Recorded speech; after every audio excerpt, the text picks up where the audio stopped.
So it blows my mind that when it comes to buying a house, people are still making a lot of the same mistakes. Hey, this is Brittingham, and I've helped over 7,000 plus people buy and sell houses in my career, and I run the #1 real estate team in the state of Maryland. And I've helped first-time home buyers my entire career buy their first property. And it still amazes me how much misinformation and bad information is out there when it comes to buying a house. And if you're thinking about buying a house in 2025, there's a couple of things that you really need to know and you really should think about and you should have together before you ever start the process that can save you time, money, and a bunch of headaches. So the first and very first thing is, one of the biggest mistakes that people make is they start their journey and they haven't even talked to a lender. So we have it happen all the time. Somebody will call me or call one of my agents and they'll want to go see a house and they've never even talked to a lender. That is your first mistake. You do not ever want to go look at a house until you've talked to a lender.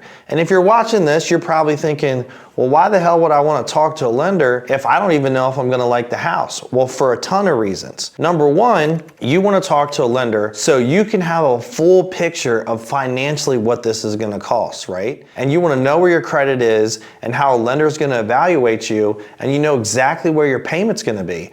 The last thing you want is you go out to look at a property that you absolutely fall in love with and a lender runs everything for you and financially you don't feel comfortable buying that house. And I've seen this happen so many times in my personal experience, and then that's the house you fell in love with. So another house that you look at compares to that. So let me talk to you a little bit about the lending process. A lot of people are nervous and they're scared when it comes to buying a house. They're scared of getting their credit pulled. They're scared of all this. You're gonna get a financial autopsy. Let's just call it what it is. And it's not comfortable, right? And it's not fun for most of us. But it's really key because the better your credit is, typically, the better interest rates you're gonna get and the easier it is to go through your financials. Now, a lot of loan programs out there, FHA, VA, have 580 credit scores, meaning you could have a 580 credit score and get a loan.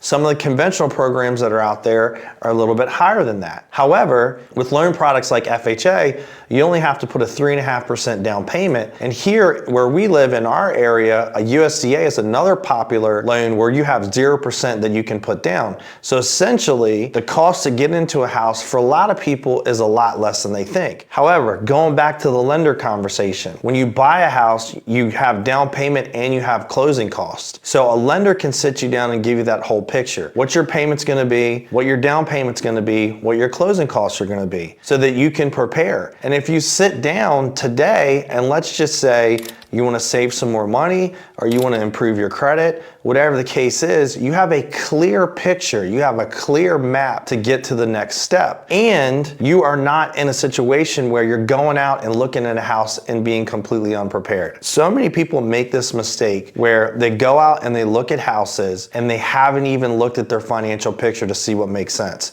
The other thing that happens all the time, the state of Maryland, the state of Delaware, there's all kinds of special programs that are running. And when you sit down with a lender and they look at your financial picture, they try to get a loan that is tailored to you to get you in the best possible position. So there could be down payment assistance, there could be all kinds of things that are out there that you're not aware of, and you go out and look at a house and you're not prepared and you miss something that could have helped you financially. You know, something simple on your credit that the lender could help you get removed, that it boosts your credit score and it changes your interest rate. So there's all kinds of things when you start the process. It's super, super important that the first thing that you do is you sit down with the lender, you get pre-approved, and you understand the entire financial picture. Because then when you go out and you go shopping for a house, you're completely prepared. And then also, as the real estate market gets more and more competitive, as rates continue to go down, being a pre-approved buyer means that when you present an offer to the seller, it shows that you're ready. If you're up against multiple offers and you're not pre-approved, chances are you're not gonna get the house because someone else who's pre-approved is. One of the other mistakes that I see people make is right now, one of the big things that you're hearing is rates are high, rates are high, rates are high. I wanna wait until rates come down to buy a house. Now listen, You've always got to make a decision that fits for you and your family. But if you think you're going to buy a house and you're going to be there for a while, it's actually really smart to buy when rates are higher if it can make sense for you to afford it for a couple of reasons. Number one, if you buy now before rates go down, what happens is there's not enough housing out there in this country, period, for the demand that's going to come once rates goes up. So what happens as rates go up? Everybody buys. So appreciation happens, and then the house that you want to buy, there's 7 other people out there that want to buy it, and someone's going to pay way over list price. So although you got a cheaper rate, you probably paid a way higher price, and it kind of evens out. Versus you could buy it in today's market where it's not as crazy as it's gonna come to be, and later on you can refinance it. So you've got in the house, that you love, or you've got it at a price that you can afford, but it's a higher rate, which means when rates come down, you can refinance it, you're in the house, and you now got a cheaper rate. The other thing that you have to understand is you're buying it before major appreciation kicks in. So one of the things that I think, and I've been right before every real estate trend since I've been in this business, is the next 4 to 6 years, we're gonna see insane appreciation because there's so much pent up demand for housing as rates continue to go down, and there's not enough housing that's out there. In 2024, about 4 million-ish houses are gonna sell, right? The post-COVID year, over 7 million houses sold, to just compare, right? Almost double. Well, if rates just get in the flat 6s, that opens up affordability. 5 more million Americans can buy a house. So think about that. If in 2024, 4 million houses sell,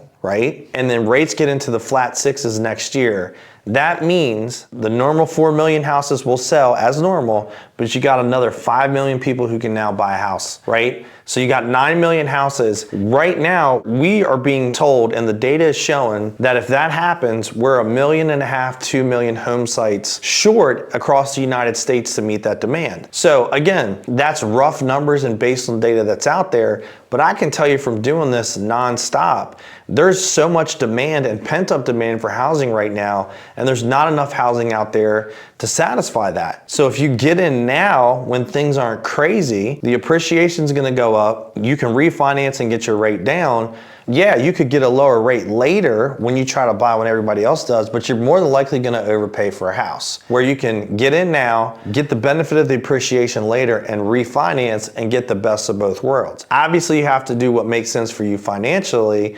but that's one of the things that can make a ton of sense, and it's what a lot of the smart people that I know that buy real estate do. The other thing is you got to live somewhere. And I don't know about you, but I know rents have gone up substantially. So in a lot of cases, even in today's rental market and even in today's high interest rate environment, the rents and the mortgage is comparable. So obviously, again, it's what's good for you and your family, but if you're gonna do anything, and if you can rent a property for almost the same as you could buy that same property today, because we know we can refinance later and get that payment lower, the rent's gonna continue to go up. You can refinance and make your payment lower. If you're gonna do anything and you gotta live somewhere and you can afford it, I'd buy a house because the property is gonna continue to go up in value and your principal is gonna be paid down, so you're actually building an asset. And if you rent somewhere, you're not building any asset. So the misconception you shouldn't buy when rates are high, I completely disagree with that. And I just gave you a couple of reasons why you should consider buying when rates are still high. Another mistake that I see people make is not understanding what they can afford in a payment and getting into a situation where they're putting themselves in a house payment that's too high. So what's really, really important is to, before you start to buy a property, is you need to sit down and you need to budget out what your expenses are and what your debt is every single month prior to buying the house, because a lender is going to look at all this, right? A lender is going to go through your entire, what they call DTI, debt to income ratio, and with your house payment, your debt to income ratio can only be 50%, meaning that 50% of your income can go to debt. If you go above that, it's going to be a little bit higher to qualify. Now you can qualify, but I would suggest you probably don't want to trend higher than that 50%, and you actually want to trend lower. So let's just say that your house payment is $2,000 a month, then your DTI, your debt to income ratio, along with all your other debt, can't be 50% of your income. So what you have to do is look at your income, look at what you're comfortable with in a house payment, and look at what all your other debts are, because understand one thing that happens with home ownership is now you're also responsible for other things, that taking care of the house, you know, expenses that come with owning a house that you may not be thinking of. So one of the mistakes that people make is not understanding going into it. And for context, a $250,000 house right now with today's rates is going to cost you about a $2,000 a month payment. Could be a little bit less than that, but just giving you, from a barometer that's out there. So you have to understand what you can afford. You have to understand your debt to income ratio. You have to understand your budgeting before you even start the process, because if you're smart, what you could go to an agent and a lender with is you already have an understanding of this before you even start, and you say, hey, the max that my payment can be is $2,000 a month or $2,100 a month, whatever the case is, as to what you're comfortable with. But what I would suggest is you don't go over a 50% DTI. Actually try to be a little bit less than that to be comfortable. And don't put yourself in a situation where you're house poor, where you're paying too much in a payment, where that's putting a financial strain on everything else that you're doing. So understand your budget, understand your income, understand your debt, understand what you're comfortable with, and paying for a house that doesn't put you in a situation where you're overpaying and is putting a financial strain on the rest of your finances. Now, if you find any of this information to be helpful, we at my company, we figured out to build an ecosystem to solve all these problems. People call us the Amazon of real estate. So you can call us. We have a lender here in our building. We have a title company here in our building. We obviously have a bunch of real estate agents here in our building. We can help with repairs on your house here in our building. We can help you buy an investment property here in our building. We can help manage an investment property here in your building. We build new constructions. We handle every single service when it comes to buying and selling a real estate or real estate transaction. So if you're a first-time home buyer and you don't know where to start, I just laid out a bunch of information that can help you. But we can help you, take you by the hand, walk you through this process, and tailor a program specifically to you and your family's needs, so we make the process very seamless and easy for you to get in your first house and to make it easy and to make it stress-free. Click the link in the description so you can find out more ways we can support you on your real estate journey.